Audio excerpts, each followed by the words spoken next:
Okay, everybody out there in YouTube land, welcome. It is I, Matt Yancik. I am the founder and head game master here at the multinational conglomerate Manufactured Myth and Legerdemain. We have offices in Dubai, Tokyo, London, and my apartment. So just so that you know, we're a big operation. And I am here with another episode of Roleplayer with 1,000 Faces.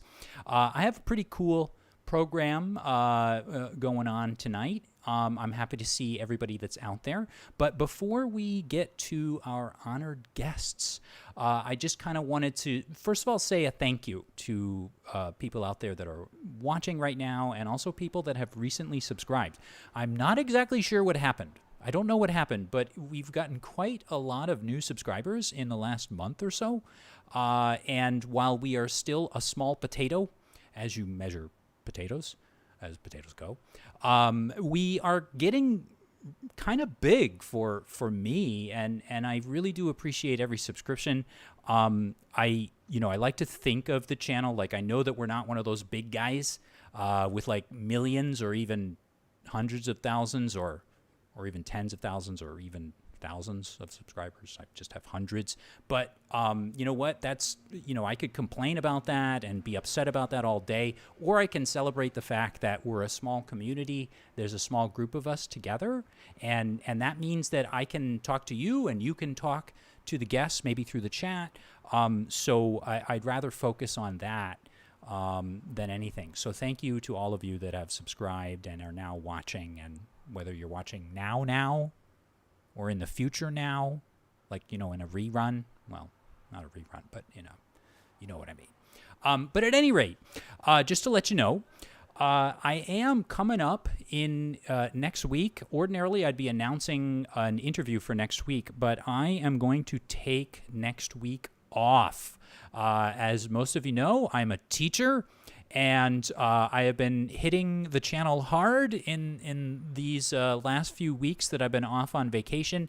And next week I'm gonna like lay in the front yard in a hammock, sipping a mint julep or something like that. So I will be taking next week off, but the week after that and the following week, I have two surprises in mind for the channel. Two surprises coming up. One is going to be a more academic look at role-playing. I have a very esteemed professor whose name I shall not reveal at this moment, who will be coming on in 2 weeks' time. And then after that, the following week, I am actually going to have a very well-known cosplayer and role player on the program. So cosplay is actually something that I've neglected on my show, and I'm pretty excited to have her on. And I'm very excited for the next couple of guests that I have. But you didn't come here for that. What's that you say? No more of your spiel? Just get to our guests. Well, let me give you our guests, ladies and gentlemen. So tonight I have the cast and crew, or the partial cast and partial crew of a channel that I've been watching most recently called D20 Tales. And I first kind of bumped into or encountered their channel about 5 or 6 months ago. And I was telling them this kind of before the program. I think that actual plays are a lot of fun, and I do enjoy watching them from time to time. There are a few that I've enjoyed in the past, but I don't always have 4 hours of my life per week to devote to watching them. And the things that D20 Tales are doing with their channel are all of the things that, and a few that I hadn't even thought of, to improve or maybe to make a format that is more suitable to my lifestyle and the fact that I have a job and the fact that I have like a cat and the fact that, I care for my wonderful silver-haired mother. So I'm bringing on 4 wonderful members of the cast and crew. I have Russell E. Welch III, who is the GM and I guess showrunner. I have Renée Murat, and I'm going to kick myself because I always try to get everyone's name pronunciations correctly before the program, but of course I didn't do that. Who plays Kit on the program. I also have Kristen Coleman, who plays Shazo, and from what I understand, and again, I'm sure I'll get corrected here in a moment, is the talent lead and also one of the Discord admins. And I have Bryan Henery, who is actually their lead writer. So you don't want to look at my ugly mug anymore. Why don't we just get directly to our esteemed guests? Here we have the D20 cast and crew. Thank you all so much for bringing light to my otherwise dark and dank corner of the internet. I am very happy to have each and every one of you here with me today. How is it going? Glad to be here. Going well. You know. Yes, I know. Yes, I'm sure everyone is very excited now. And actually looking into the stream, I can see there's actually we're a very multicolor stream right now, but that's cool. So can you each kind of tell me? I could sit here and introduce all of you to everyone, but I think that's kind of boring. I think that everybody's here because they want to hear from you. Can maybe we go around the Zoom table here and maybe everybody introduce themselves? Maybe Bryan, could we start with you? Sure. Tell us who you are and what you do for the program and what role you play. I'm Bryan Henery. As you said, I'm the lead writer for D20 Tales, and I also play a character named Azathoth, who started off as more of an antagonist than anything else, but he's kind of coming into his own here and there. I've been with D20 Tales since near the beginning. I think since last summer, sometime in June, and most of the gaming material and such is written by both me and Russell.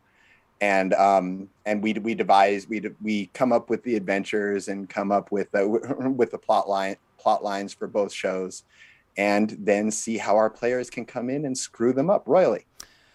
That I want to talk about a little bit later. That I'm going to put a pin in that and hang it right here, and we're going to get back to that. Trust me. Kristen, can you tell me who are you? What do you do on the show? What do you do behind the scenes?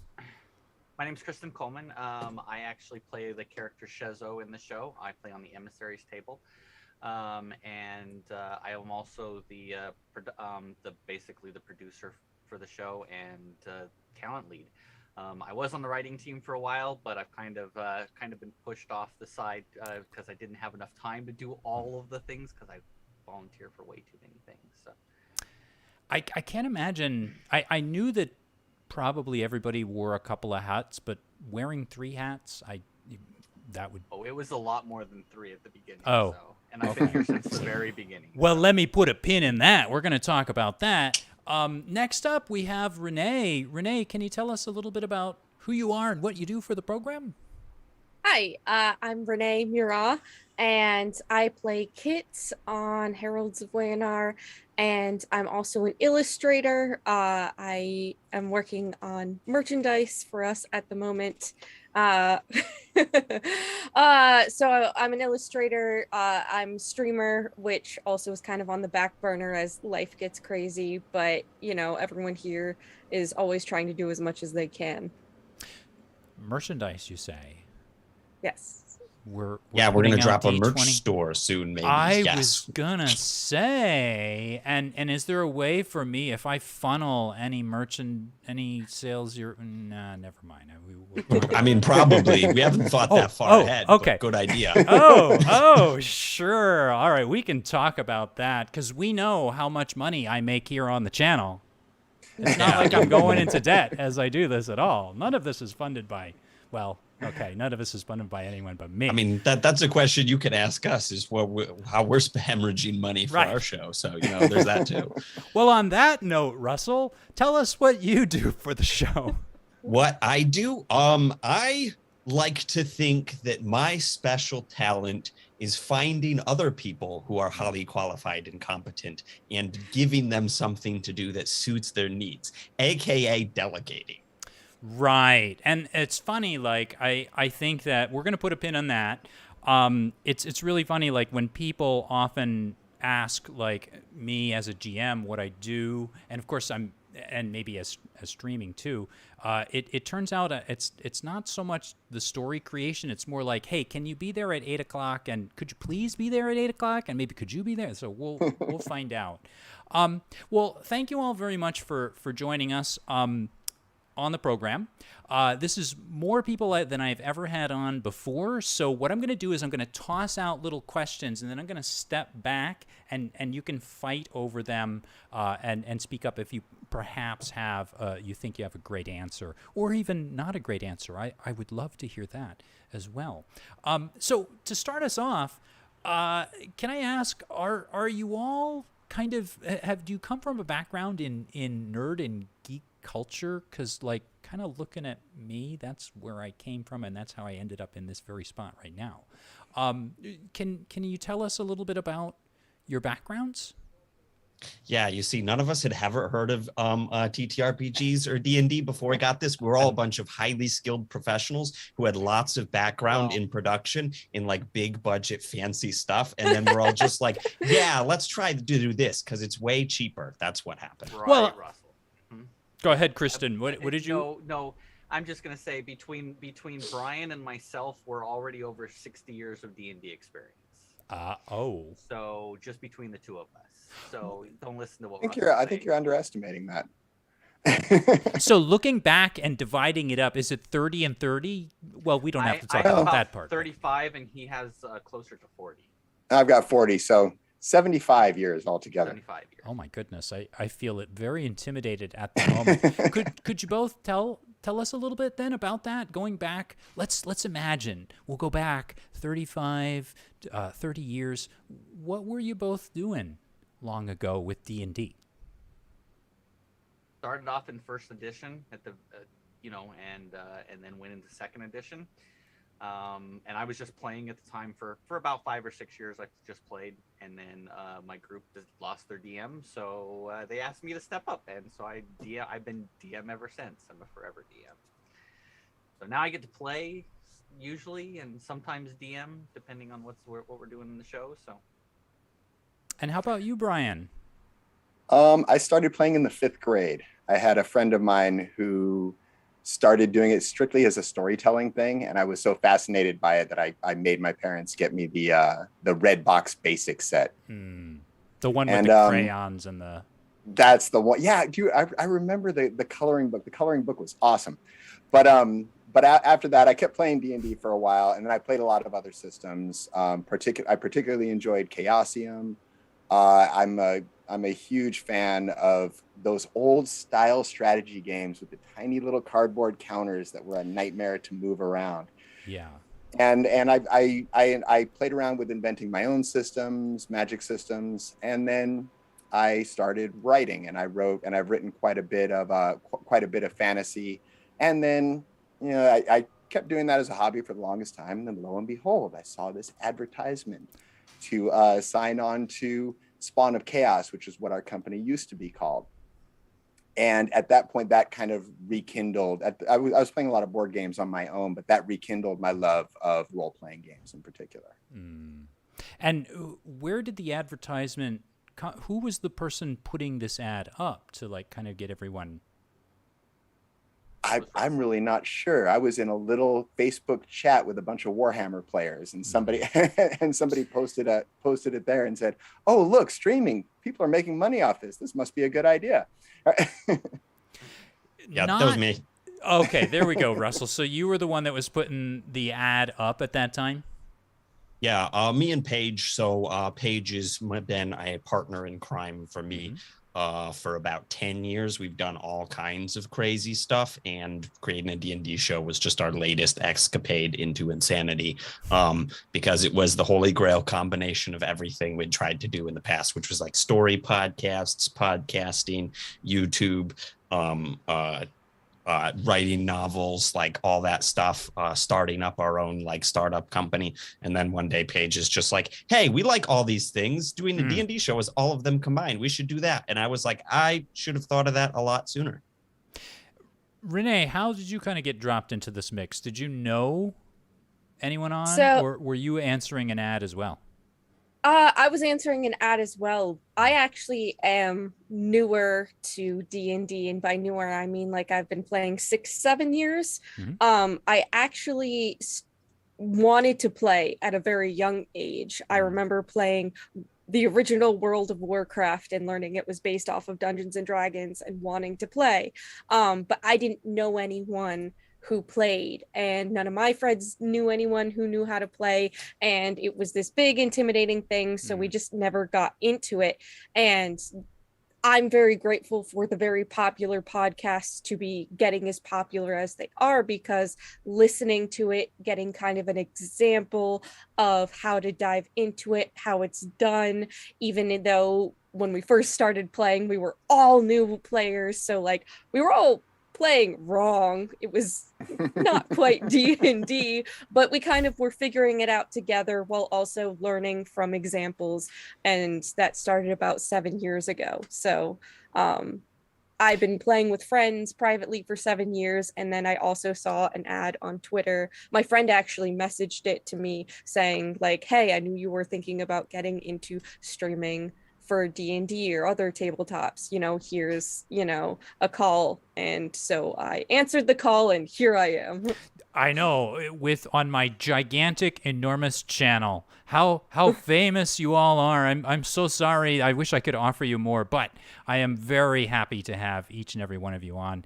And that actually kind of leads into another thing I was about to sort of ask. And so were you, Renee, then, if you were answering this ad and you were thinking about getting into streaming, was this kind of the way that you had pictured, like, I'm thinking about when I was a kid and streaming didn't exist. That's how long ago I was a kid. I didn't mean to. To be fair, streaming didn't exist when I was a kid either. It's a very new thing. Okay, That's a so very new we thing. can all feel better about this then. So were you sort of picturing yourself becoming a streamer, or was there, and this, of course, we'll throw this out to everybody, were you all picturing yourselves as getting into streaming, or were you thinking you wanted to do other things, or? So I started as a Twitch streamer on my own little channel. So I get, small, close-knit community type deal. I was just, my friends and I played several games together. I was streaming on Twitch and consumed a lot of Let's Plays and media. And it just seemed like a fun thing to do. And I didn't think much of it, of just, hey, let's try it out. Started throwing things at the wall, see what stuck, and a couple of things stuck, and here I am again. How about the rest of you? Were you sort of seeing yourselves ending up as streamers, or were there other plans? I myself, I actually was streaming for a long time Magic the Gathering. So on Twitch, we were playing Commander and streaming those games. But I've done a little bit of TV work in the past, and so I decided, I answered the call, and here I am. I didn't think I was going to be doing something like this, but it's been crazy. It's been a crazy ride. So what kind of, can I ask what kind of TV work you were doing? Oh, I was on Glee. We've got a star. Oh my goodness! Not a star. I was in one episode and got to sing a part, but that's all I got. That's awesome. You were singing. Oh, that's so fantastic. How about you, Bryan and Russell? Were you kind of envisioning becoming streamers? Not streamers, not to any degree. I wanted to be involved in TTRPGs as a job since I started playing back when I was a teenager. But I also wanted to be a lot of different things. So as I went through life, I put on a lot of different hats. And then when this advertisement came up, I knew about a couple of different streaming things, but really I was more interested in writing within the RPG space, because that's always been my strength. That's always been what I've wanted to do since I was knee high. And this seemed like a really good opportunity to be able to write fantasy within the types of worlds that I really enjoy. I really enjoy writing in. Russell, I kind of feel like everything is circling back around to you then. It sort of sounds like you're the nexus of all this. You're the person, I presume, that's putting up the advertisements looking for people to participate in your project. It sounds like this is something you'd been planning and thinking about for a while. Can you tell us a little bit about that?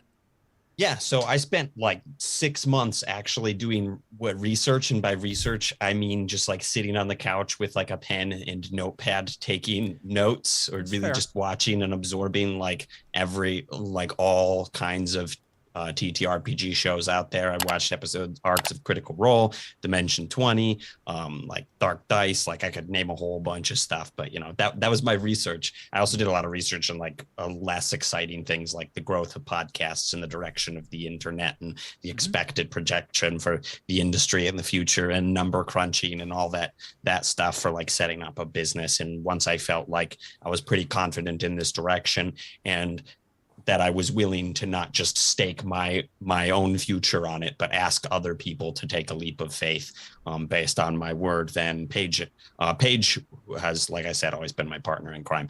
Her and I put it together. We did all that research. She was right there doing the actual note taking. I was just like, hey, that's good stuff, because her spelling is good and mine's terrible because I'm dyslexic. So, I took notes, but they were illegible. So we always used her notes. But anyway, that's the inception of this. Speaking of like putting out casting calls and bringing everyone on, I'm just going to to gas up my team here a little bit, say a little bit of a nice thing about why I picked each of them to join the production. There's a lot of reasons, but to boil it down, Renée, we'll start with Renée. Yes, you're welcome. Oh, yes. Tell us. I brought Renée on the production because despite having, and correct me if I'm wrong here, Renée, but as far as I know, despite not having any like formal background or education in acting or performing, was one of the strongest role players I've seen in a long time. Like, I'm really, just dramatic, all right? yes, very dramatic. I actually, can I say something about that? Because Go for it. In preparation for this episode, I tried to watch an episode with everybody in it so I could kind of say something. That's actually that's the impression I got from Kit's origin episode, right? So when I was watching it, what I saw from Renée was a lot of, like, I felt like she was having a lot of fun with it, and there was kind of like this like life and vibrance to it that I thought, and I don't mean this, I mean this only in like to compare to other episodes that I saw of your program, but I felt like there were some episodes that were like very serious and kind of focused on certain exacting like elements and things hitting beats, and I felt like there was some footage cut out where maybe there was some laughter or some fun going on, and I got that from Renée's episode. So everything that you kind of just described, I feel like that fits it. Sorry. Yeah. Another thing that they're really good at, one of the best I've seen in a long time, and I was really impressed with this in their auditions, and also like you'll notice it in their prologue, is how quick they are on their feet with using their character abilities in an interesting way that solves a problem right off the bat. Like when you see it in the episode, like a lot of times, obviously, like you said, we cut stuff from behind the scenes, but in filming theirs, like pretty much as quick as you see it on the episode is how quick they are in the draw on the episode. Like there was at one point where I was like, you're on a cliff, like you're dropping there, and they're just like vines to like hold us to this. I was like, damn, that was quick. Like that was pretty sharp. So and we really needed that in the party because Brad, I see you in the chat. Some of us in the party have the market cornered on being the party dumbass. So, which is like the lovable character that we all need, but that we also need characters in the party that can make good decisions on the fly. Good decisions? Not that Brad I wouldn't put myself as a good decision maker.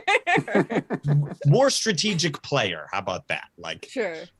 Right. So that's one of the many reasons why we brought them on. Kristen, we brought them on because everybody needs a Swiss Army knife. Is there anything you cannot do, Kristen? I watched. Apparently, no. I don't Well, know. I watched your episode too, and when Russell mentioned like quick to make decisions and things like that, I think there was a point where you used your lightning strike or something, and that was also like something I had noticed as well. Like you were just very quick to kind of get those things out there and get. Do you feel you're a Swiss Army knife, Kristen? But sometimes a really dull one, I guess. I guess it depends on what I'm doing. I mean, I do have a lot of different skills, and I like to bring what I can to the table. So, and I try to jump in everywhere I can. So, I guess I'm a Swiss Army knife.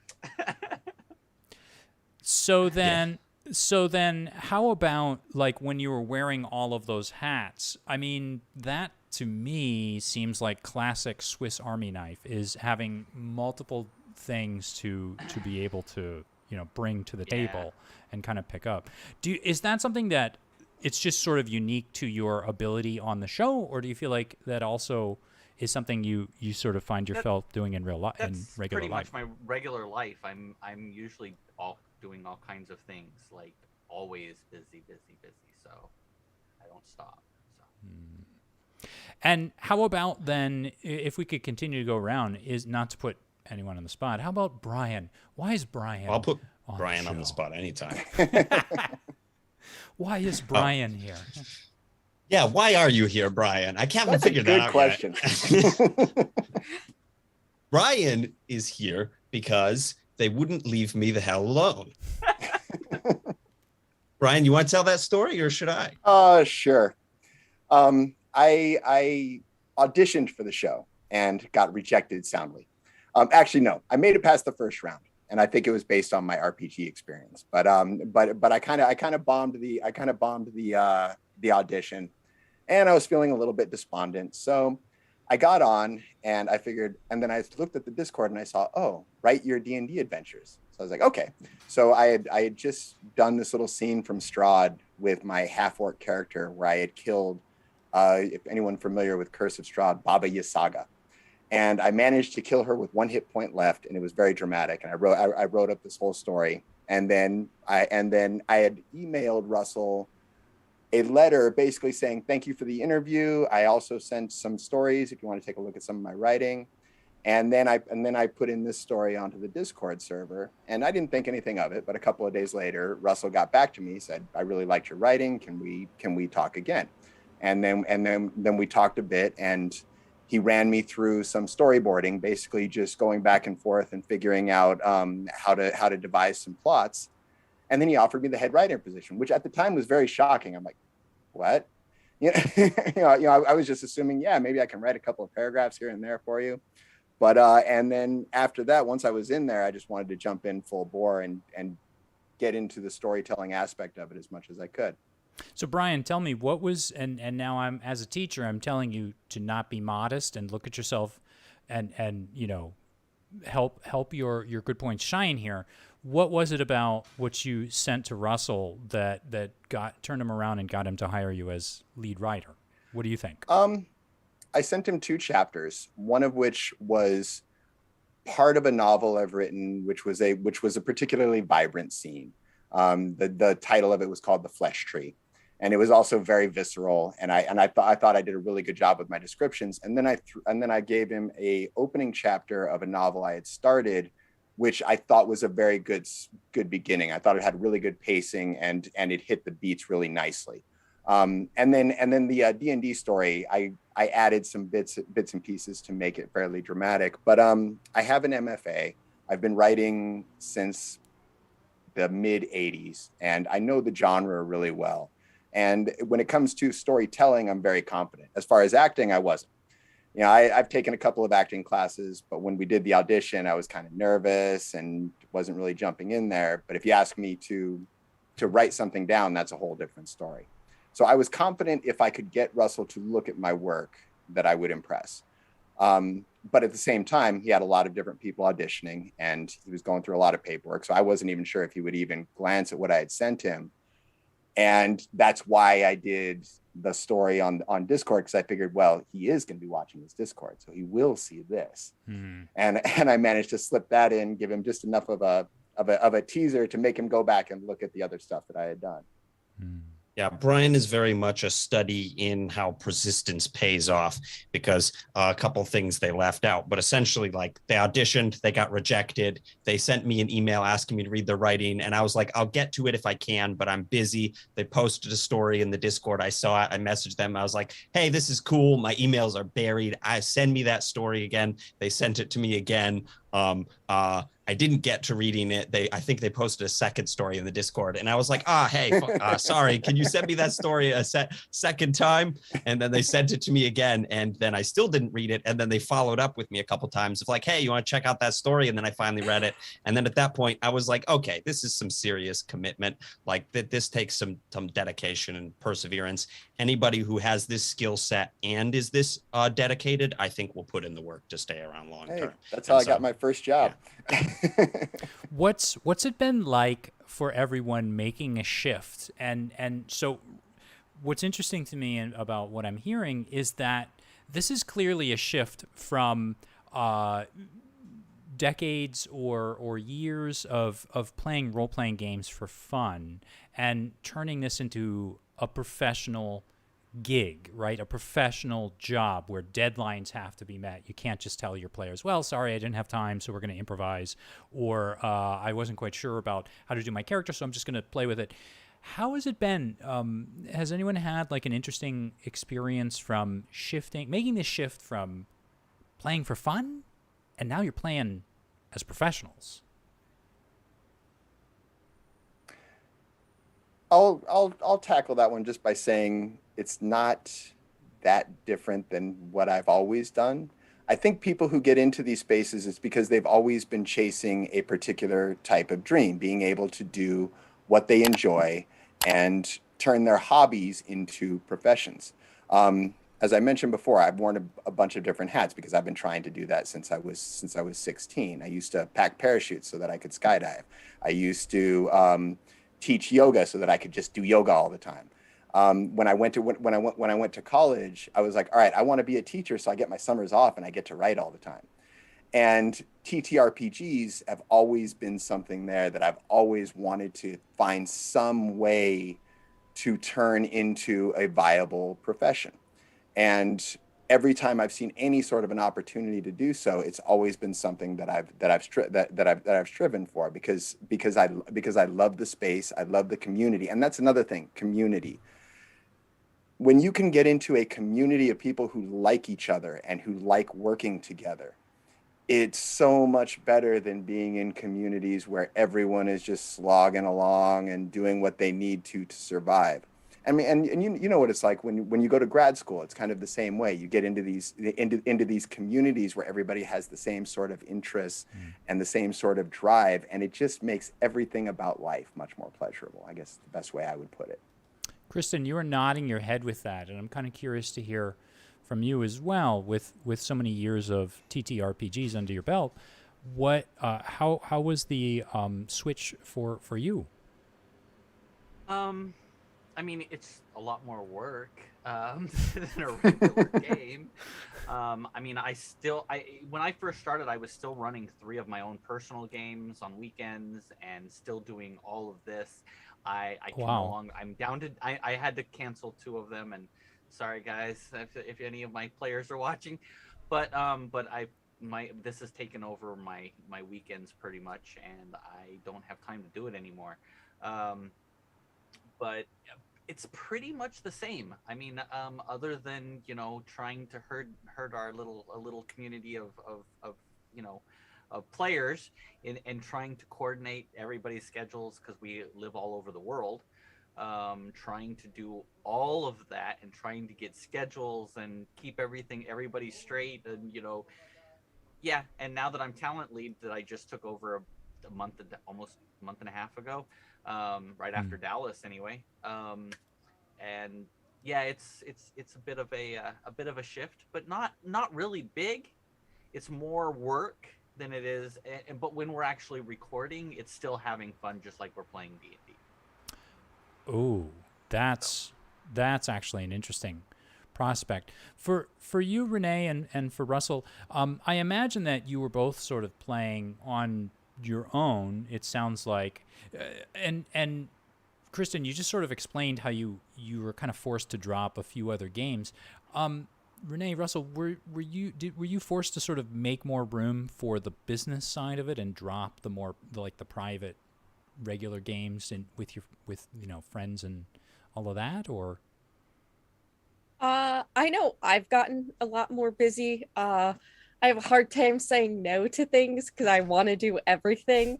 So it's something I've been scolded for in the past. There's just so many cool things, and I just want to do them all. I would say we have our home games on Monday where we play from 2 p.m. to 9 p.m. Yeah. Can I ask a question? I'm sorry, Sure. I'm a teacher and I have a tendency to do Yeah, this. go for it. You down in the front. Yeah, I know. The guy hosting the program in the gray shirt. What did you call the Monday games? You played that your home games? Yeah. When you say home, just like a regular D&D. Right. Okay. Sorry, Okay. I just call it. No.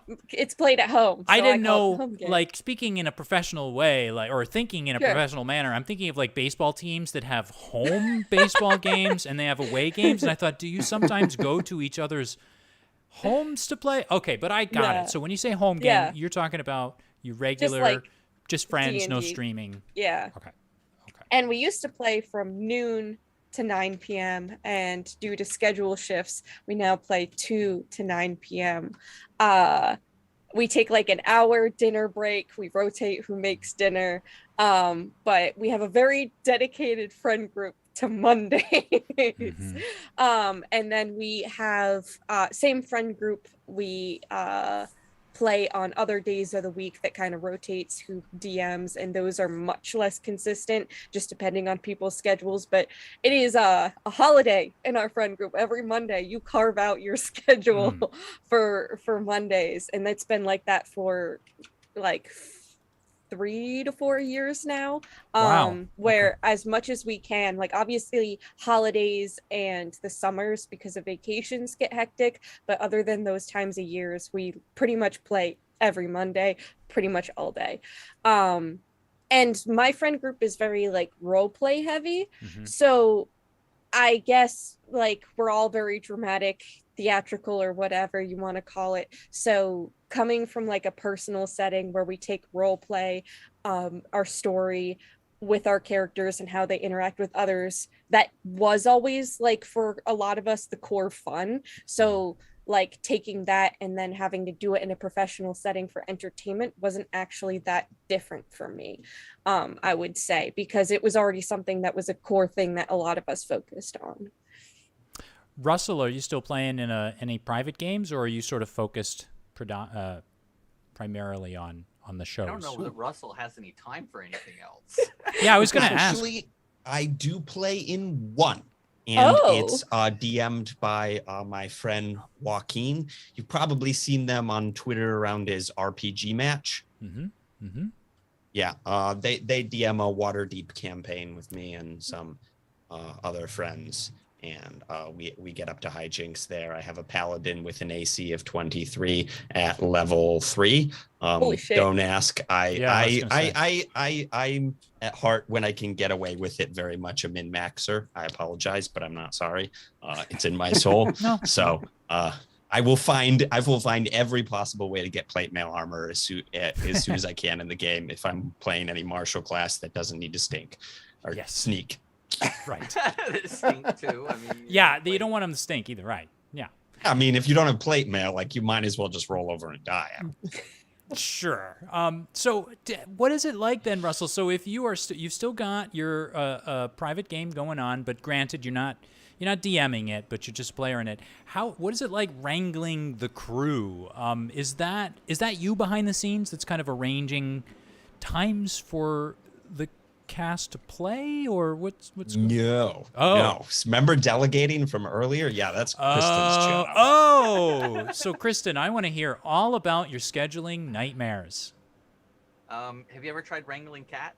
Herding cats? That's yes. kind of what it's kind of like to herd our entire company. Yeah, it's trying to get everybody because I'll be like, okay, so this is the schedule, and then like Renee will be like, but I have something that weekend at 2:00. Great, let's try again, and we, yeah, it happens a lot. So So then does that mean that it's not like you have carved out a regular day of the week or every couple weeks to play? It's like every single game, whenever you schedule, it's got to be a completely different sort of thing? well, so we try to record two episodes every time we sit down to play. And we try to make them we try to take out, we usually record on Saturdays. I think we've recorded once since last month. And I think it was one episode because we had some people that had to show up late. And so we ended up I think with one episode for that, and then but we have a bunch of weekends that are scheduled. Because we have a schedule that we have to keep, and we have to stay, ahead of the curve. So Right. trying to keep everybody on schedule has been difficult. And can I ask, when you say one episode, so for those of you out there that haven't watched the program, and there is a link in the description to their D20 Tales' YouTube page and their Twitter account and all the other good stuff you need to go to. So an episode is an hour to an hour and a half something program. But now, is that the game that is played, or is the game longer? And then you about 4 hours. Okay. And we cut out all the extra table talk and all the extra things, and most of the dice rolls and a lot of the other things that happened that really didn't pertain to the episode, kind of extra stuff. So right. So we're trying to keep just the story. So then the crew will sit down, the cast and crew will sit down and play a 4 or 5 hour game. And then as it goes later on in the editing process, that will become 2, 3 something episodes. Yeah. Okay. Depending, we'll just play for like 8 hours or 6 hours or however long we're playing. And then Russell will be like, okay, I think we can cut this episode about here, and this would be an arc, and this would be an arc. He tries to keep them pretty. That's the thing. It's never exactly. Oh, sorry. It's never an exact science, because we've had ones where this was be one episode and it ends up being 2 episodes. So it's like if we have a ton of combat, there's a lot of things to cut, because combat is people figuring out rules, dealing with mechanics and things like that. If it's a heavy role play episode, a lot of times there won't be as much cut out. And you mentioned Brad. Brad talks about this as well, as far as what he's got a really good sense. He's our primary editor. He has a really good sense of, okay, this 2 hours is probably going to cut down to an hour and a half. Now this 2 hours may cut down to a half an hour, depending on what's actually happening. So then as you're playing, and I guess this is something that is maybe true of most games, and if GMs and players, and DMs, you're kind of feeling like the beats of the story. And so you may have planned the game perhaps to be 2 episodes, but the beats that occur, sometimes it turns out to be 3, or sometimes it's 1.5. Is that kind of the way that it works? Ever happened to us, Bryan? Maybe once or twice. Season 1 wasn't supposed to be 16 episodes. It's funny. Brad just mentioned in the chat that we haven't actually played a 4-hour game since our infamous session 0. There was a lot of reasons for that. Usually it's around 3 hours or so. Oh, really? Okay, so you really have a tight game. 3 hours, and then that could be split into a couple. I'm sorry, Kristen, go ahead. Yeah, well, I was just going to say, well, we've learned to also try to play as fast as we can. So we've slowly been trying to make, everything we say has to be specific, and if we can re-record things because we pre-record everything. So if you didn't like something, you could say that, hey, I messed up when I said that. Can I take that again? Type things. Or but we try to keep everything as quick as possible during combat and during any sort of table talk stuff. To give you Yeah, a the whole classic cast line, has gotten really efficient at like their timing as far as running combat much faster, like role playing really quickly off of each other and cutting out a lot of fluff, to now like we cut far less from episodes than we did. And I can tell with every season that the cast just gets better and better at honing those skills and more on point, which is really good. And they also get better and better at like their instincts as far as like reading where the story needs to go, or just having a good idea of what makes a good scene. Like, I think we've come so far from like in the beginning, we do feel more like the traditional chaosy D&D table that's just kind of like bumping around in the dark, and it's led us on a lot of rabbit trails and a lot of other stuff. And I try not to be too railroady with the storyline. I do like provide some ghost rails, you could call them, but obviously, like if players make decisions or need to make decisions, I don't shut that down. They have freedom to do that. But the cast have gotten better and better at just making judgment calls and reading the room and just having a good idea of what's relevant and needs to be there and what doesn't need to be there, and just working together collaboratively to tell a good story. Where there's episodes we have out now or that we've recorded that we haven't released yet, where I do and say almost nothing. Most of them I'm running my mouth a lot, but you know, there's definitely ones where I do or say almost nothing because they've built up enough history and understanding of each other's characters and arcs that I can just put them in a room and they'll fight and argue or bond or all of the above, usually both. Yeah, I did actually notice that in some of the episodes. It was interesting when I was watching.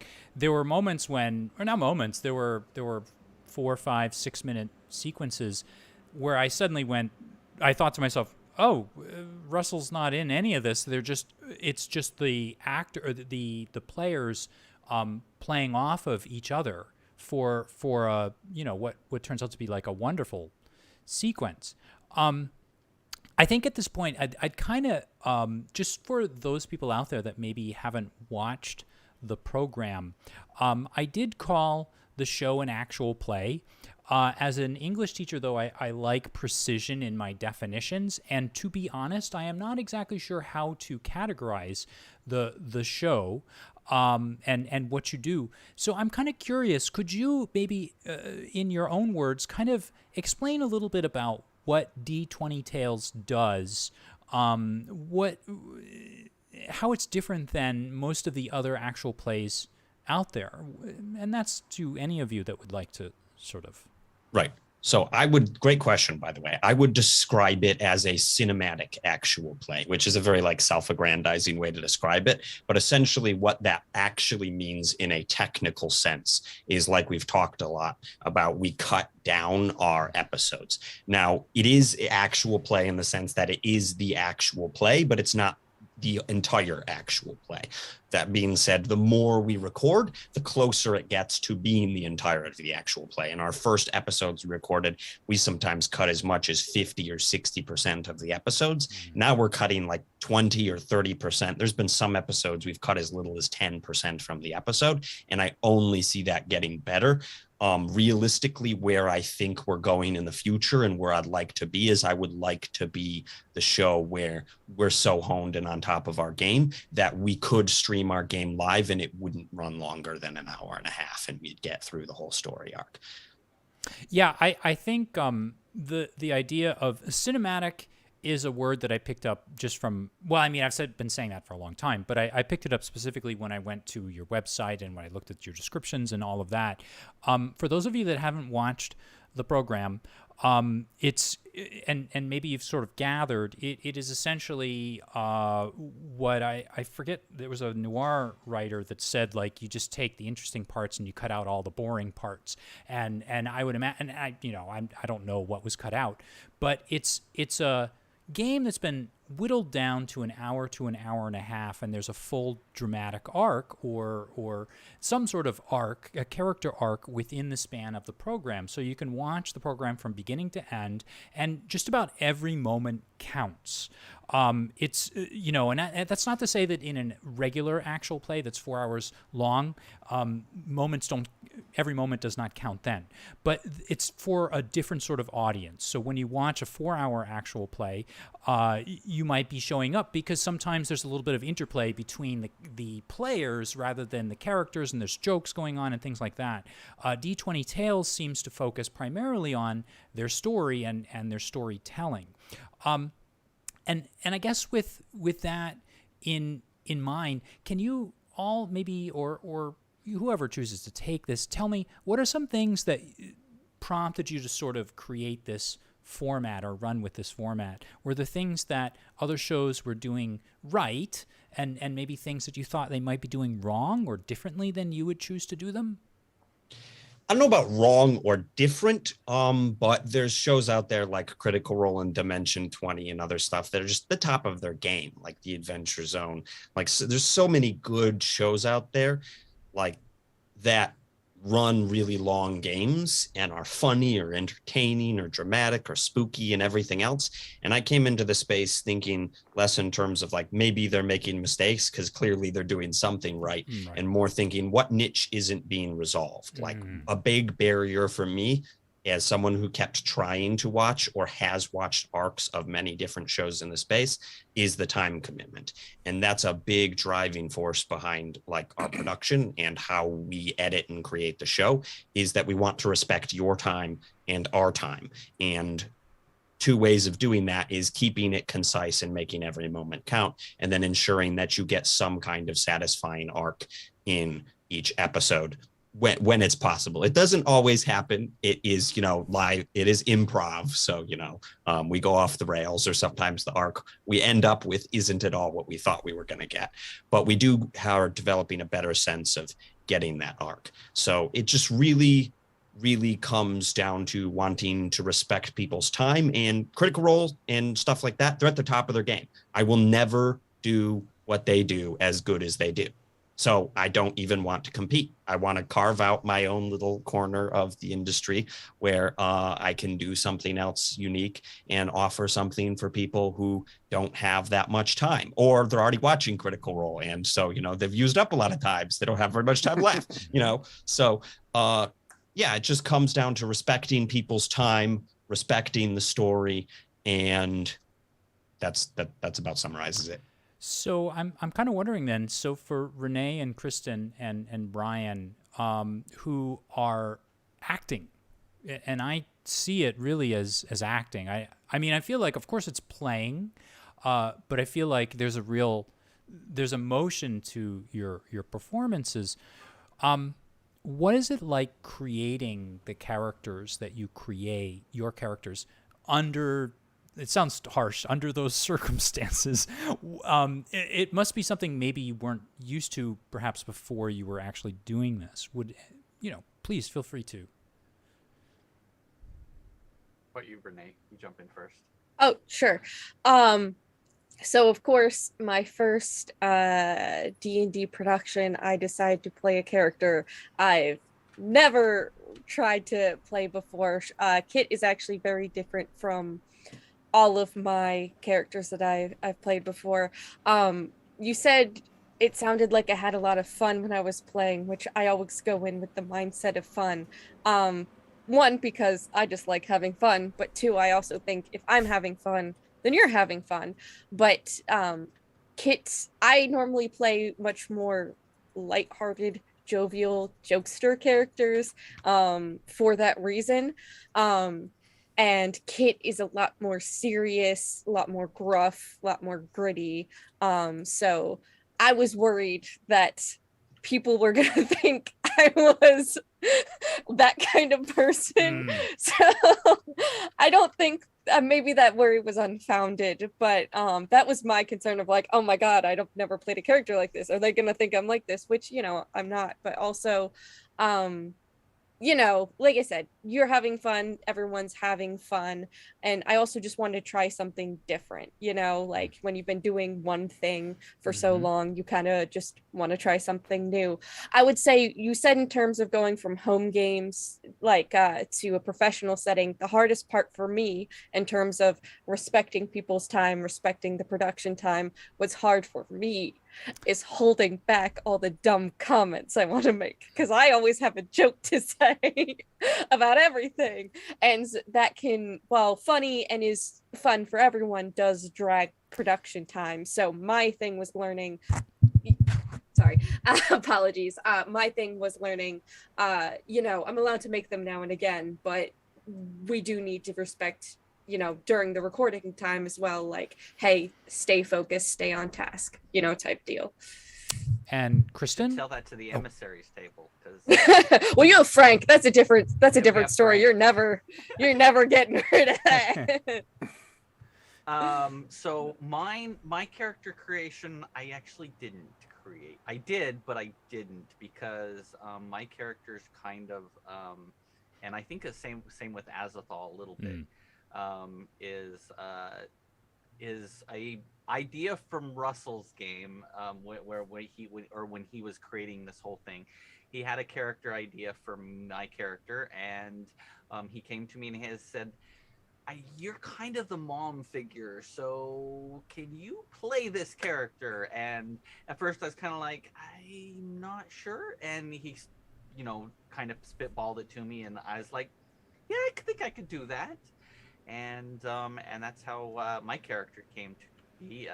She's very laser focused and very is no nonsense. Yeah, very Everything intense when I was. has a reason. Everything she does is for a reason. Why there's no if, no ands, there's no gray. There's just do this. Right. Kristen and Bryan both play characters that are, to some degree, and by some degree, usually a lot, antagonistic forces towards the parties, which is something that I really like and enjoy exploring as breaking new ground, is not having just the protagonists played by PCs, but actually throwing some antagonists in there, and then me not directly having control. Like, I pitched them the idea of, like, I have this antagonist. Do you want to play them? Do you want to ruin the party's day every now and again? But yeah, like, adding that element to the story adds a lot more layers for me. It takes some pressures off. It adds additional pressures and stresses, but it's a lot of fun. It's very different, and I think it makes the whole show very dynamic. Bryan, how did it feel playing Azathoth then? Oh, I love playing Azathoth.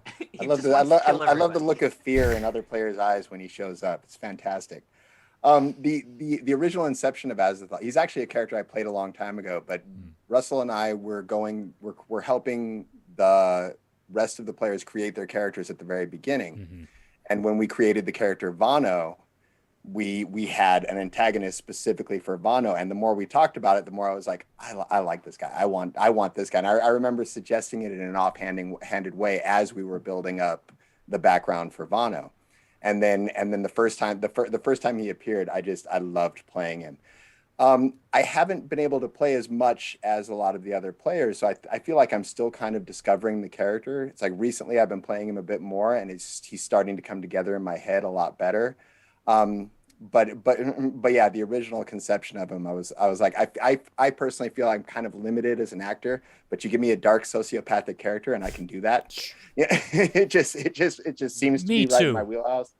If you read some of my writing, you'd understand too. I tend to be a little bit more on the horrific side. Well, but go ahead. No, I was just, please finish. Oh, but again, it's also, as I'm playing him, I'm starting to get a little bit more confidence behind the screen, and I'm feeling a little bit better about what I'm doing because he's a character I can really get into and enjoy.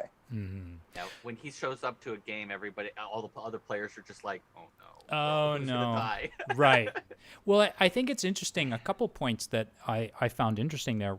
It sounds like the characters were specifically, the player characters were specific, the antagonists were created specifically and in a way casted. Like, that's what I think is that aspect is interesting to me, because maybe for those of you at home that are watching, you guys know I'm a small potato streamer, but one thing I've sort of discovered is when I was playing my own private games, I would just say, okay, guys, just everybody come in with your own characters. We'll make it work. It'll be fun because I want you all to have a great time.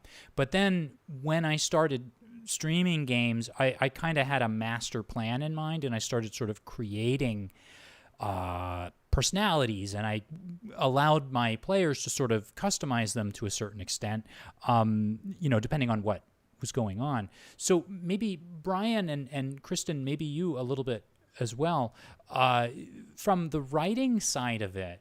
I know that Bryan, you're, I guess, still writing, and Kristen, you had been doing a little bit of writing there on the side. Yeah. What was it like when you kind of sit down, and so Russell and Renée play their game, and maybe you've written out an idea, a story, they play it out. Russell works on that as well, and then the two of them kind of improv out this totally maybe different place that it went to.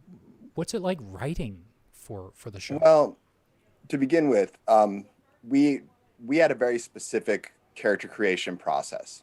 Russell and I would get the player together. They would come up with a couple of character ideas.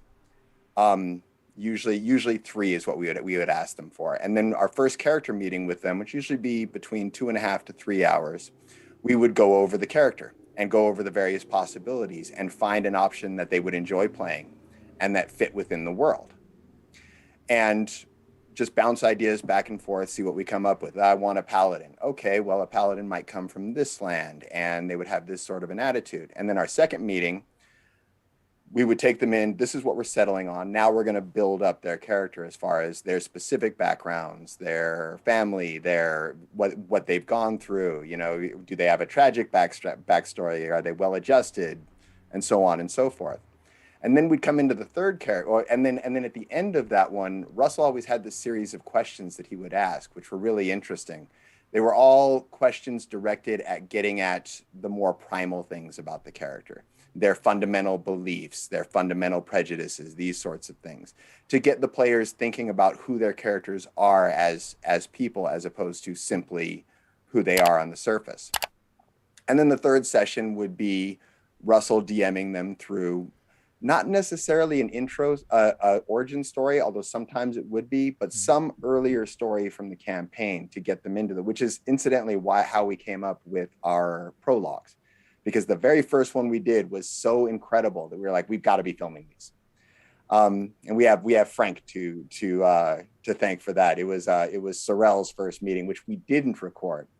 But after that, we were like, we've got to produce these. But anyway, overall, I think it's given all of our players a really strong connection to their characters, and it's given us a chance to feed each character their own personal ideology, their own personal belief system, so that we can, when we get these characters together, a lot of the conflict we see is based on each character having a very unique world view, depending on where they came from, what they've been through, and so forth. I think that's actually that's better than what I did with my players, because I wouldn't give them 3 choices. I would give them some parameters to work under, but that actually sounds like a really wonderful way of doing it. And I particularly like the idea of setting up conflicts between the drives of the different characters, because in a weird way, it's kind of like when the player comes onto the screen and when 2 different players meet, or a player and an NPC, conflict is just sort of bound to happen, if that's really true. Kristen, do you want to add to that at all, or? Oh, I'm well, for the next season of Herald, or for Emissaries, I should say, there's probably going to be a lot of conflict between characters, and you know. I mean, if for any of our premium members, they've read some of the background stories, and there's another character called Obi that absolutely hates my family. So who's Obi? I don't know who Obi is. Is Obi a what? I mean, this Brad character. Oh, from England, and you know, he's watching the stream, but you know, it's funny because I'm trying to be really careful, because I keep thinking I want to refer to everybody by your screen or by your character names. I'm so used to having like a block in Zoom, and I'm not talking to my friends, I'm talking to the characters they're playing. So I keep thinking like, I know who Obi is, and I have to be careful, like if I'm talking to Brad, I have to remind myself, and I don't type like Obi or whatever. I'll just call him Obi. He'll appreciate it. Yeah. he will love it. Yeah, love it. I'm sure. How would you each kind of define yourselves? Are you actors, improvisational artists, players, GMs, director? Do you feel like you're doing something different here, or something kind of a blend of those different things? Russell?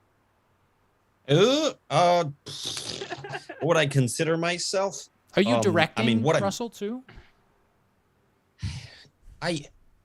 Directing is a really, I feel like, overstatement of what I do. Maybe show running, like putting it all together in logistics and organization and overall vision.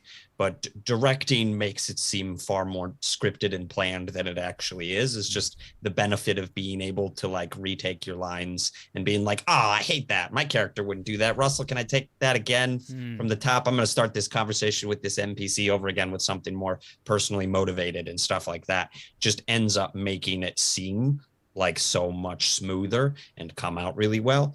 But yeah, definitely not directing, because the story constantly goes in directions that Bryan and I didn't predict. And when it comes to like crafting the story, our focus is more and more we get better and better instead of in trying to be like, okay, we need this story arc to happen, going, okay, what can we give the players that they'll latch onto and run with and do something interesting with, and just crafting the environment in for them to tell a story themselves. So improvisational artists, writers, our showrunner, I guess you could say CEO, since there's paperwork and stuff and logistics and business things that need to happen. Gross. But we won't talk about too much about that because that's not the exciting and fun stuff. But yeah, many hats, many things, a chameleon, I guess. That's me.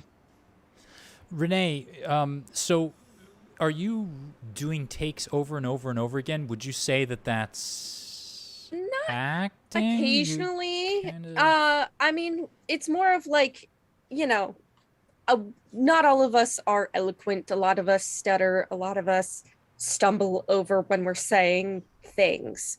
So it's literally just, you know, you stumble on your word, and just because it's production, you know, you stop, say, let me take that line. And I would even say, I don't know if other people do this in their games that they play in their house with their friends, is, you know, that taking things back, that happens all the time in those games too.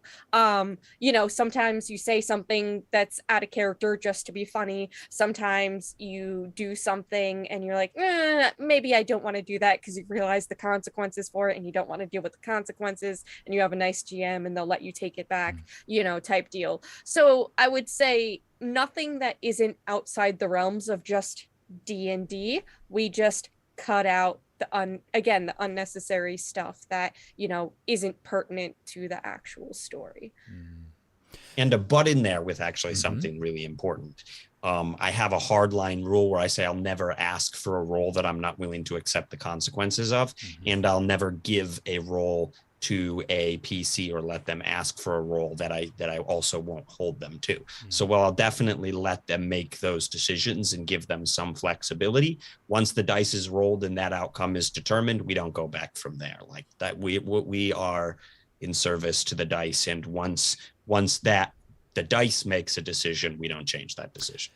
Yeah, I had noticed I forget what episode it was, but there was an episode where you actually popped on at the end and said, I'm so glad they made that role, because I don't know how I would have made up some, because you mentioned that I think I know now, it was like one of the origin stories, and you said that you'd filmed episodes that the character appeared in later before, and so you would have had to make up some sort of excuse to resurrect that. Was that you, Kristen? Was that yours? Kristen almost killed one of the other players.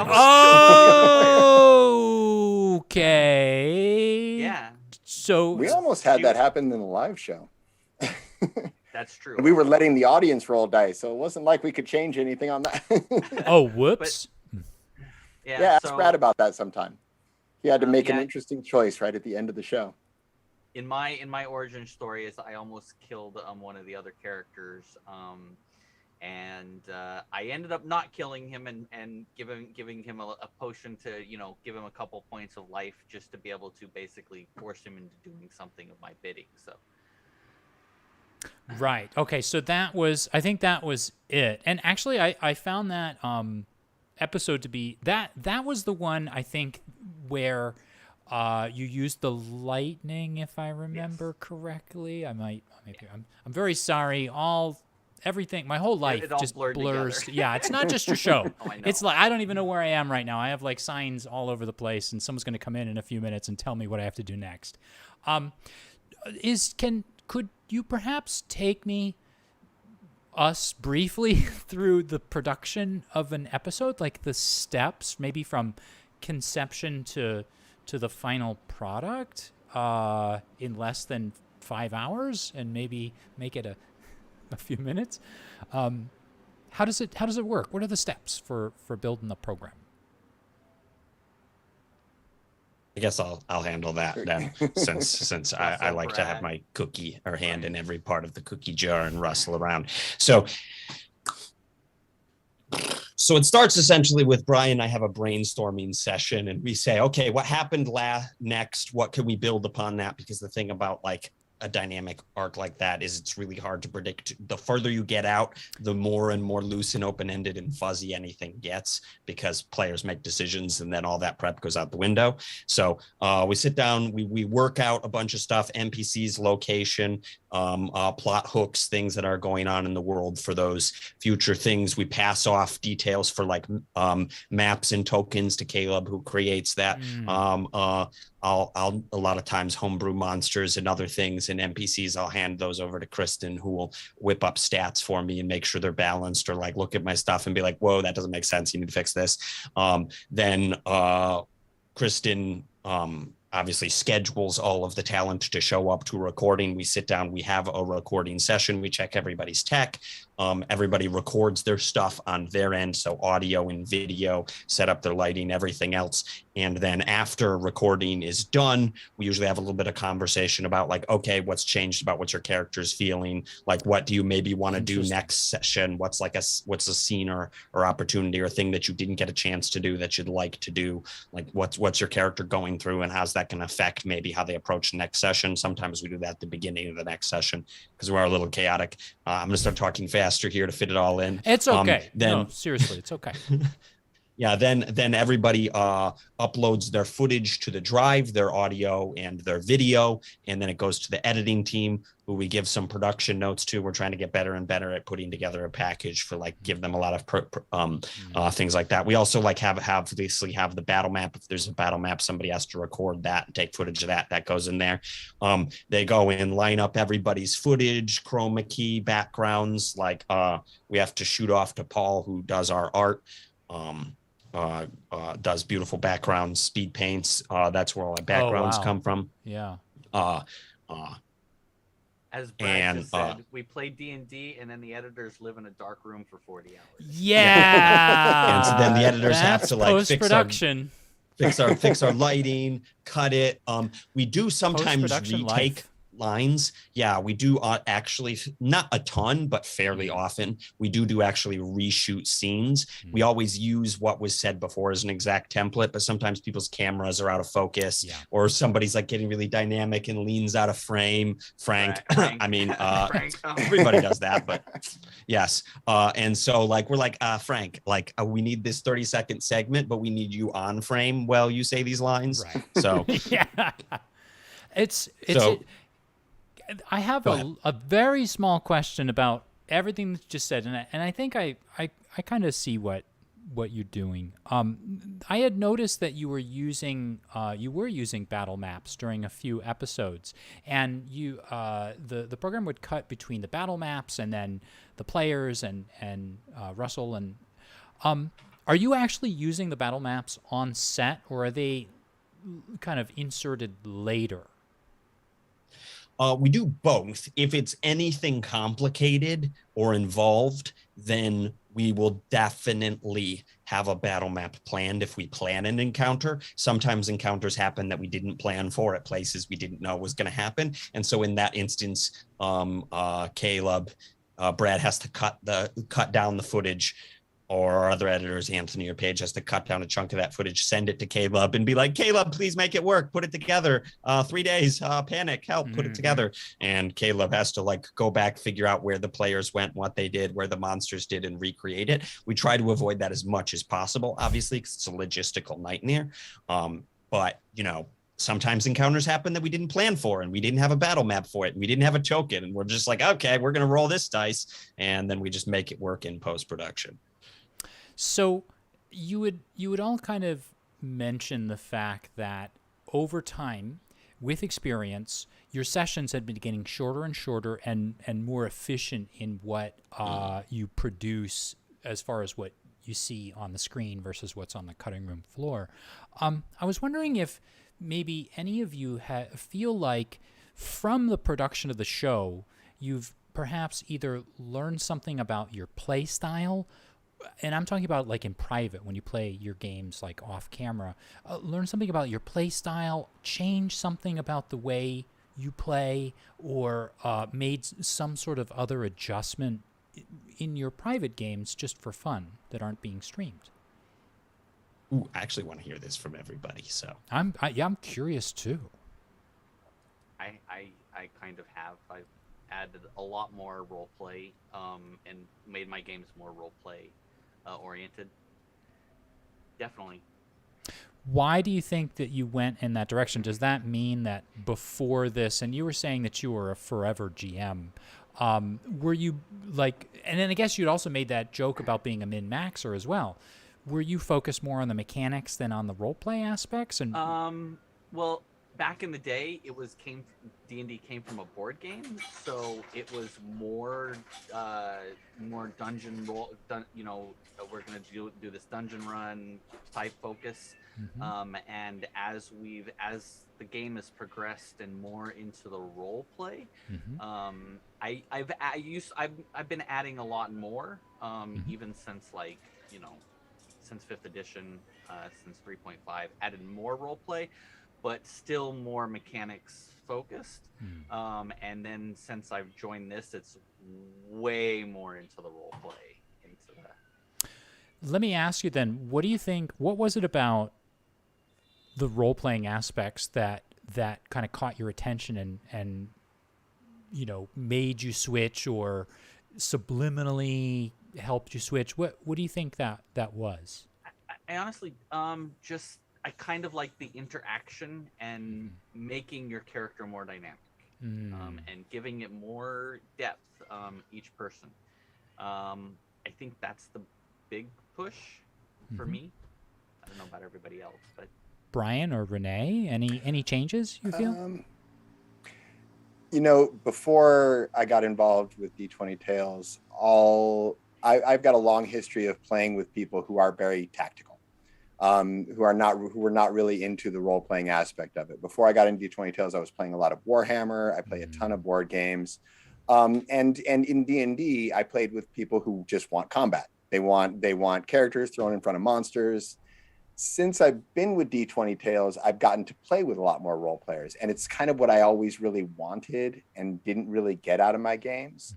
And now that I'm playing with a bunch of people that really enjoy role playing, it allows me to combine the idea of gaming mechanics with storytelling. Because for me, they've kind of been separate worlds. I would have campaigns which were interesting, but I only breathe life into them when I would write about them later on.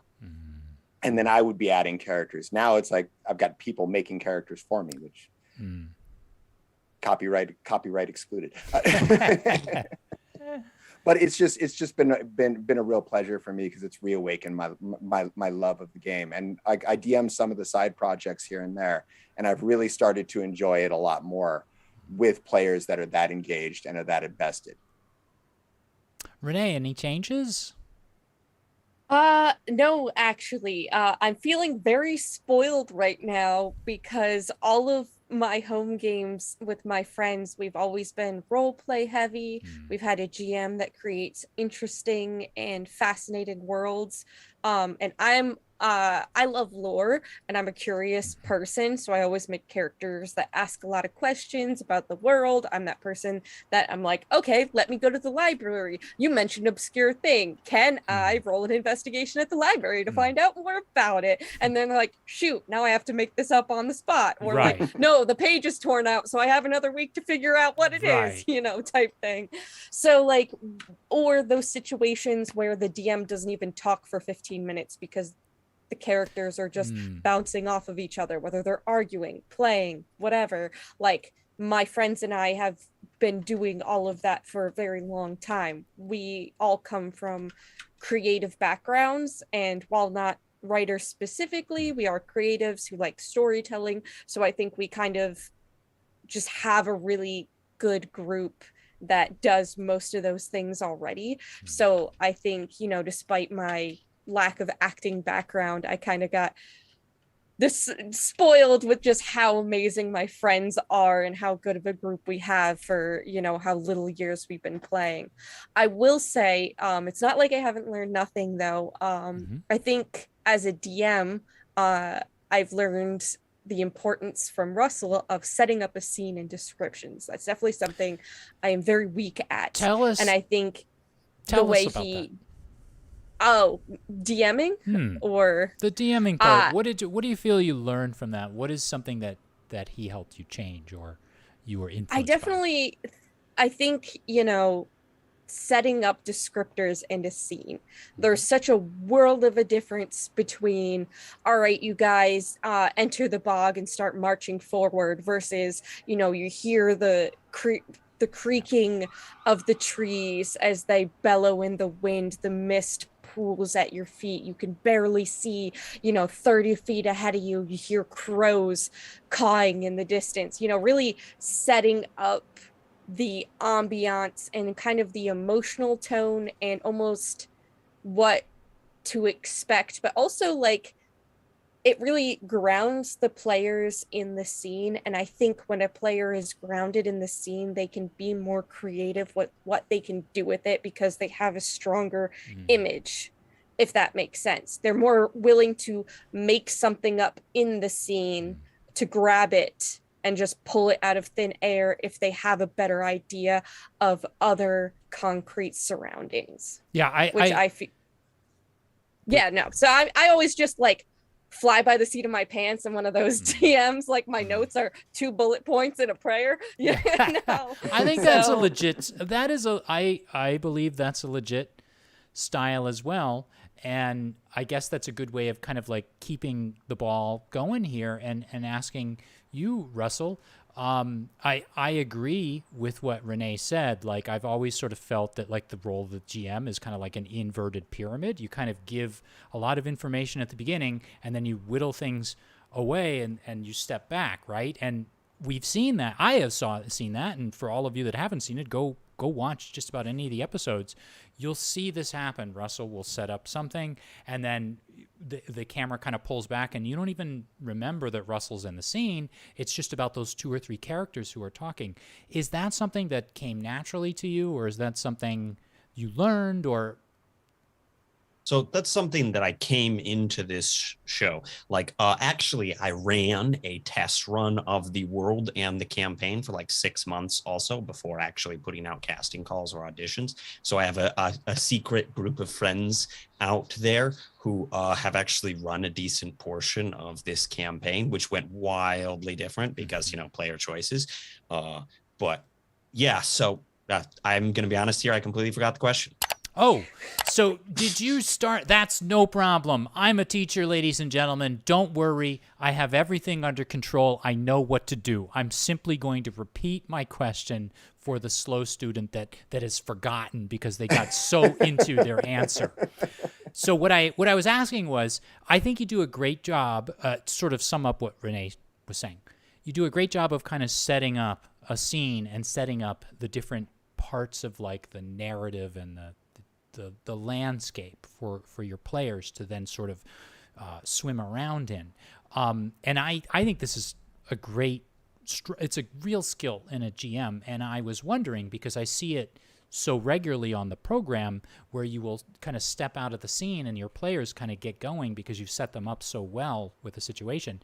Is that something that came like sort of naturally to yourself? Did you realize that at a certain point? Yeah, that was on a list of skills. So like when I was considering doing this and practicing, like I did, like I said, research. I like watched so many other DM and so many other actual play shows. And I made a list of things that they did right or that not necessarily did wrong, but they did different from like what I think would be conducive to what our goal was, what we were trying to accomplish with this type of production. And I made a list of hard and soft skills that I needed to master. And then I spent those 6 months practicing and running games and trying to hone those. And a big one that I'm working on, and I'm still getting better at it and have a long way to go, but a really, really, really important one. And I think this is really helpful to not just DMs who are trying to run like a super hyper focused edited campaign, but just any DM who's trying to accomplish something in a direction. Like, there's many different valid ways to play, but if your goal is to go somewhere and accomplish something specific, then the biggest takeaway is finding the thread between describing a whole entire wide, vibrant, three-dimensional world and never saying a word or mentioning something that you don't want the party to directly engage with. Because if you spend 12 minutes describing the big, important, shiny thing and have one little throwaway line about something in the corner that's not relevant to anything, guess where everybody's going to go? Yeah. The I won't not lie. shiny thing. I've gotten to the point where I will just, when players start hyper fixating on something that is not important, I will just tell them. I do not have the patience for them to spend 20 minutes on a wall that they think has a secret Right. passage that is just decoration because people have decorations. I will just tell guys, there's nothing there. Move on. Yeah, it's interesting. I think that there's a real skill to that, and I think it's something that's not easy to do, because one of the things that when I game master, I almost feel like I'm teaching, and because for those of you that watch the program, or those of you that don't, I've been an English teacher for 20 years. I almost feel like when I'm GMing, I'm actually teaching, and many times when I'm teaching, I feel like I'm GMing, and I think that skill is incredibly valuable. Setting up the players or the students so that you can give them just enough information that they're going to tease something out of it, and then they're going to sort of go at each other and talk about it and work it out for themselves, is really valuable. And I see that in the programs that D20 Tales produces. So for any of you out there, and someone mentioned this in the chat, they said, I love that this is turning into streaming 101. I think that's wonderful. Actually, I highly encourage, if there is anyone out there that's like, I kind of feel like streaming or doing something, just do it. It's so easy to do. You just need your laptop. You could probably do it on an iPad or a phone. Just start doing it, and you don't start out perfect like these guys on your first try. You learn, like you develop and you grow, and there's no, there's actually a lot of valid, like there's real meat there. Like making those mistakes is how you grow and get better. We do I have a one of our panels from Dallas Expo about streaming. That's on our website. That's on our YouTube channel. If you want to give it to me after the program, I will put a link to it in the description below. So just please remind me. And I'm sure that a lot of people out there are going to get some very valuable stuff hearing about your experiences. Yeah, I would also say, to butt in here and cut you off, that if you have any production question that's not in there, like you watch that video, there's always more questions. Just at me on Twitter. Like, I'm very responsive on Twitter. I'll happily answer any of your production questions. Yes, from a place of like generosity to help you out, but I also like to feel smart and like an expert. So, pat me on the back and help yourself out. Just at me on Twitter and I'll answer any question. And if I don't know, I'll probably just tag somebody who does. Yeah, let me just add that then. I really like how Russell says this, because I'll tell you guys out there, I came from nowhere. I built this empire out of nothing, this empire of a few hundred subscribers out of nothing. And the truth is that all of the people that I've contacted, emailed, messaged, tweeted at, everyone's been very friendly, helpful, and nice to me. And it's I know that a lot of like angry, negative stories come out on Twitter all the time. Personally, as a teacher, I ignore them. I have never personally had any negative experience, even with some people that were involved in some of those negative experiences. People were always very nice to me. So I do encourage you. Russell is just he has just volunteered to teach anyone that comes to him on a high mountain somewhere and shows up at his temple, and I believe he trains Guys, bring them. him for all he's worth. Yes. Bring him dry. Send him emails, tweet at him, YouTube at him, comment at him. He's gonna be teaching just 24 hours a day. And when he begs for mercy, remember, he asked for this. Yes, and he loves it. He loves it. I But mean, the first sign that I'm cracking is just when I ignore notifications from everything. on right, Twitter. you wake up with like 5,000. But seriously, for everyone out there, I've had nothing but positive experiences. Sending a friendly, nice email is it's great. People are so wonderful. They've been nice to me. I'm sure they'll be very nice to you. But getting us all back on track and sort of, I'm not in my classroom anymore. How has it been for those of you that have been acting in the program? How has it been finding your voice as your character? So Renée, you had mentioned this, and Kristen and Bryan, I'm also kind of wondering, did your characters kind of spring full formed, or were you playing around with the ideas for a bit? Would any of you like to take that? Sure. So I have 2 poor accents I can do, and so one of the early characters, Gorka Ross, already had an accent, and lucky for me, my character was from the same accent, and the accent he used was one of the poor accents I can already do. So for me, I like adding, a little bit of a character voice just for fun. It entertains me. I don't know if it entertains anyone else, but it entertains me. And for me, it always gets me in the headspace of the character a lot more easy when I change the tone of my voice a little bit, when I start speaking as them.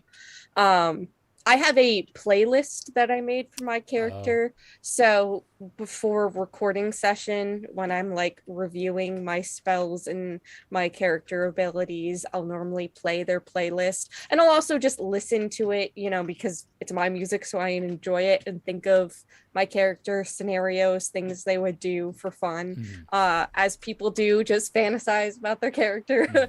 And I think thinking about them in the background day to day, along with not just in session, kind of really helps flesh a character out. But I do find that in my experience of D&D, my favorite character building moments are the ones that are actually spontaneous, that happen in the moment, where you just make something up on the spot and now it's canon. Now that's a firm fact that wasn't concrete before, or you didn't even know about that character, and then is solidified in that moment. Those are always my favorite moments because they are the most organic and normally the things you would least expect about your character. It's the discovery of, like, you're kind of like, you're like, kind of like a piece of marble, and you're just like hacking things chiseling away, and then you find something that you didn't expect.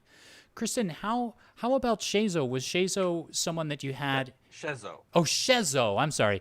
Was Shezo someone that you had in mind? Like, did you already know who Shezo was going to be, or was there a? Well, so I'm actually. Well, I don't know that that's a spoiler. Actually, no, Oh. it wasn't. It was actually said in one of the episodes, so it's not a spoiler. But I'm actually a mother of one of the other characters. And so she had already had an idea for my character, and so when I was asked to play Shezo, I was kind of like, okay, well, I need to make her my own. And so Russell and I kind of started spitballing some ideas, bouncing them back and forth, like, what has she done in the past, what, all of her background, and she has become a different entity than what he originally planned. She's grown so much since what he originally told me, and there's so much in depth, and there's and even from Paige's character, she did not imagine as big as Shezo's gotten. Her and I have had to go back and forth because we kind of had to collaborate on a bunch of our backgrounds, because she's my character's daughter. And so doing all of that has been interesting. And then, finding the voice for Shezo was interesting because I was playing around with a couple different voices, and I would spitball them to my daughter, and my actual daughter, not my in-game daughter. Right. And she's like, do that one, do the Deep South one, and I was like, okay, I'll do that one. She's like, that one sounds really good. So what made you settle? Because that was something I wondered about too, because I hadn't heard you speak except I thought in character. And what made you settle on the Southern accent? Why was the Southern accent perfect for that? Well, it's easy for me to do, and it takes me a while to get back into character to do it, but because it's a little bit easier to do, but it's kind of a Southern / Cajun draw, so it's a lot of fun to do. And my daughter's kind of the one that says, yeah, you should, because I had tried a German accent, I had tried a couple different accents that I played in the past. And she definitely liked the Southern one the best. She's like, yeah, that sounds kind of like her. And it kind of fits the personality, too. So, Bryan, I know that you had mentioned earlier on, you were saying that you didn't feel that you were the best actor, but I disagree with that. And I want to hear a little something about how you found Azathel's voice. I know that the character was made up, like Azathel was kind of like a purposeful antagonist for the program, so there was probably some, planning beforehand. How did Azathel evolve, or how did you find their voice? He came from 3 specific places. First, it was my absolute favorite character mechanically from 5e. I won't get into all his mechanics because that can get a little bit spoilery. But it started off as a Hexblade, which I absolutely adore Hexblades. Anyone who's played with me knows this. And then when we invented Bono, I was really attracted to the country of Oaknesh, which was one that Russell created, which is in a constant state of a self-imposed civil war. And it's very much a Spartan type of culture. And I've always loved those, historically, I love warrior cultures and the warrior mentality. And I just really gravitated towards Oaknesh. And with Azathal, I imagined this character coming out of Oaknesh, and then every other character. I love anti-heroes. I don't know if you've ever read Michael Moorcock, his Elric of Melaniboné. He was what started me in fantasy. Steven Erickson, he's got a character named Anamander Rake that I absolutely adore. And all of these other really dark, kind of edgy sorceress / fighty type of characters, and I've kind of drawn a lot of those and kind of channeled that into the character. And then Russell gave me some situations where I could play that to the hilt, and it's just been a lot of fun so far. But when I say I don't consider myself a great actor, I'm not going to be one who does voices. I'm always gonna play characters that are a little more reserved, just because I'm a bit more reserved, and I don't know how comfortable I'll be playing over the top characters. That being said, when I DM, I've become more comfortable with it. So more comfortable using the voices. More comfortable playing a range of characters because I'm not kind of in that character, if that makes sense. I've started to feel a little more comfortable branching out and letting myself go without too much self-awareness, if that makes sense. No, it absolutely does. And I think because sometimes there are days when I am playing at home or even in a stream or whatever, and I look around the table and I'm like, we're all in our 40s and we're doing funny voices and pretending to cast fireballs at each other, and I'm like, this is not how I thought adulthood would be. But on the other hand, it's it's a wonder. Well, you were many steps ahead of me. Then you mentioned something very interesting. You said that you're not the type of person that does that feels like you want to do a voice or whatever. I actually think that's a really important point. Is it important? How do we feel about do people have to do voices at the table? Are there other ways to roleplay besides doing voices? Oh, you absolutely do not have to have a voice. my friend doesn't use a voice who we play with, and he's a goofball who he plays a character who will do ridiculous things, and sometimes he will say to do ridiculous things as a joke. It doesn't actually mean to do them in character, and we call him out because he doesn't use a voice, so it's very hard to tell sometimes whether he's joking about doing an action or whether he's actually doing an action. So that in itself can be very funny as well, and it's all for fun. I think there's no need to have voices. A lot of my friends and I will use voices, but I think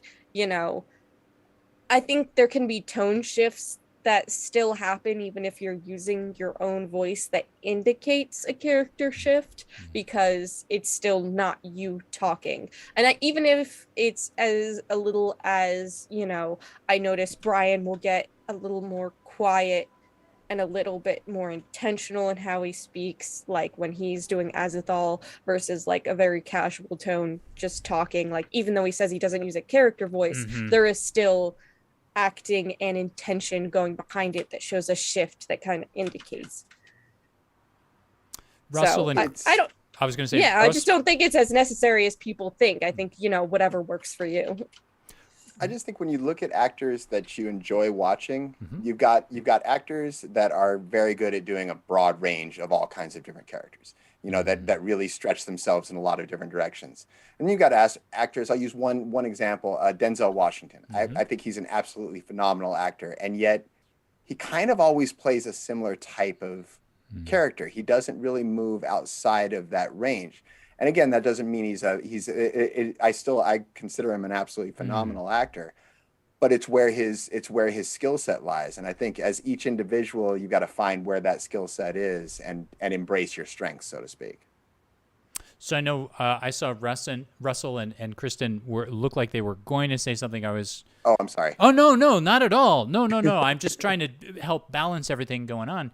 Was there something you wanted to remark on there? I'm sure something lived in my head at some point, but where it is now, who knows? That's okay. Should I remind you or should I jump to Kristen?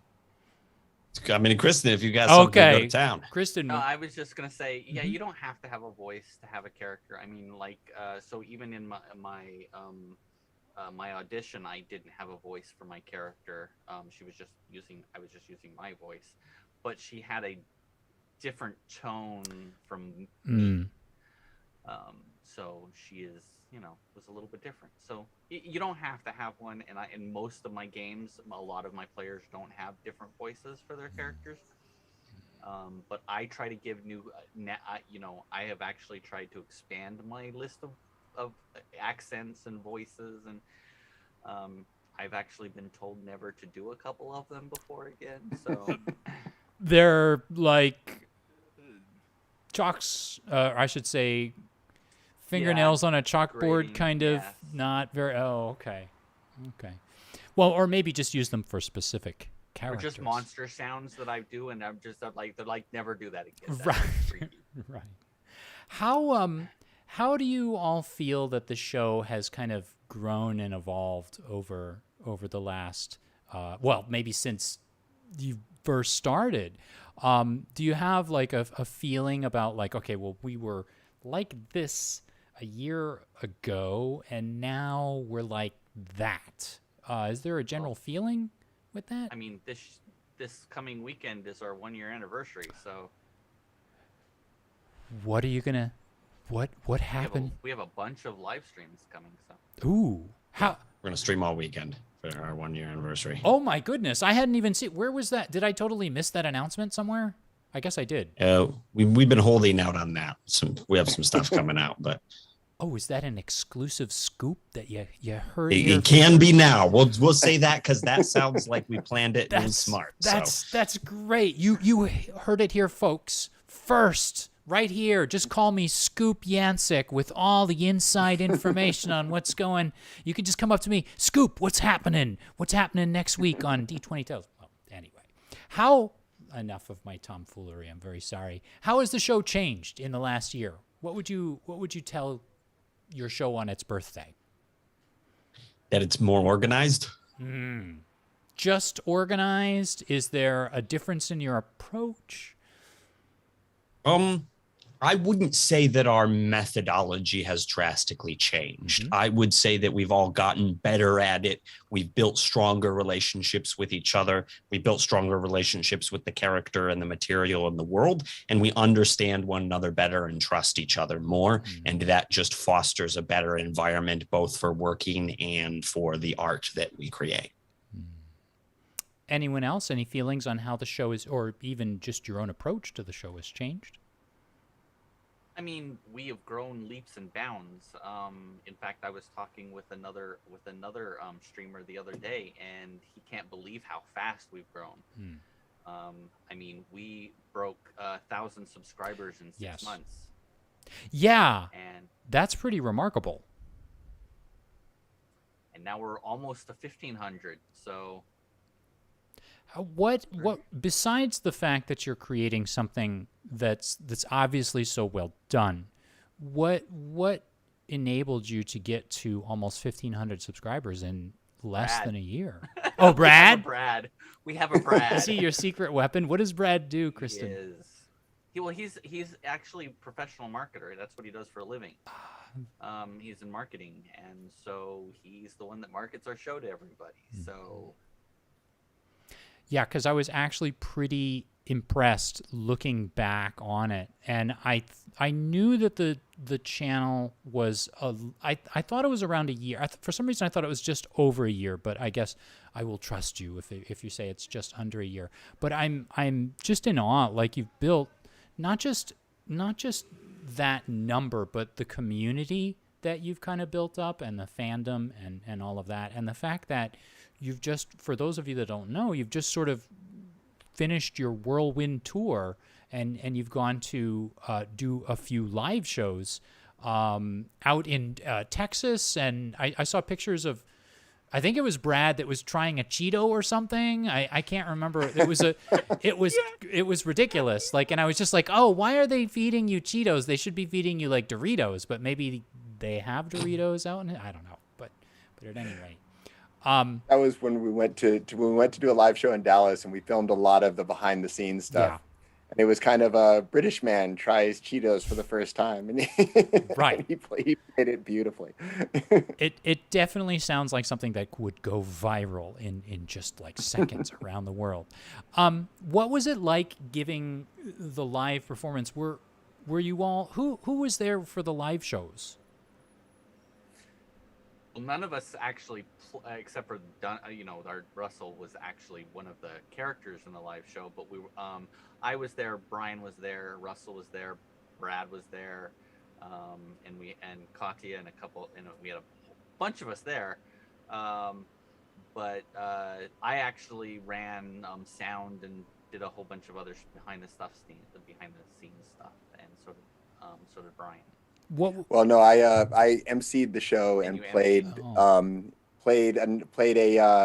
a legionnaire who got to give the other characters problems as they went along, and then also interacted with the crowd and got them rolling the massive inflatable dice we had, which was actually a lot of fun.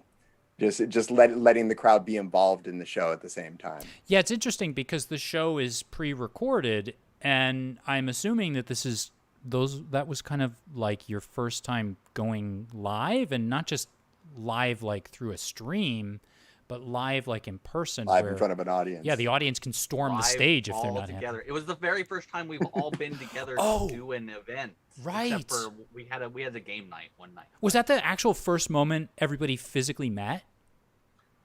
For many of us, yeah. Wow. Most of us, many of us.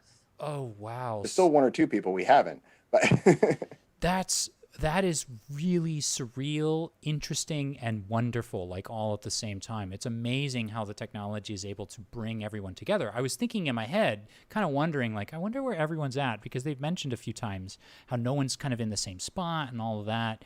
But it's interesting the way that the tech can bring things together. I mean, we have a Brad in Europe. We have Frank, who's in Australia. We had another person, the other... what was you want to say the other Katya, but Liz. The other Katya, Liz. She was in Australia. We have people from one coast to the other. Yeah. Well, I've kept everybody here for almost 2 hours now, and I think I'd like to maybe just ask one final question, and I don't mean to put anyone on the spot, but how do you see the show kind of where do you see the show going in the future over the next season or the next year? I assume that season 2 is is it mostly shot? But how do you see it? How do you see it going in the future? Those are Russell questions. Well, they're, I think 10 or 13 episodes ahead of what's currently aired as far as what's shot. So it's not all shot, but a good chunk of it is. Mm-hmm. What are your plans then for the future of the channel and for your part in it?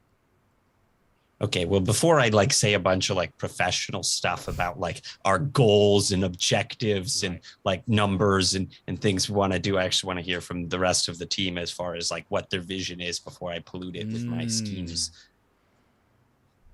Well, I kind of already I think we all kind of know what's going to be happening, because I know we're getting ready to film also season 2 of The Emissaries, and they're finishing up season 2 of The Heralds, and then it looks like we might be coming together.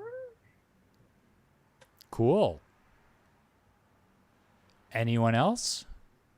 I know we have some mini series in the work that I'm a part of that I am very, very excited. It is Frank, Paige, and Katya, and it was so much fun to record, and I hope everyone else loves it as much as we had fun creating it, because it was such a blast. So I'm very excited for our mini series that Rose DM'd to come out. Probably won't be for a bit, but when it finally hits the light of day, we'll be very excited. Yeah, there's a bunch of other mini series that we're doing too. Cool.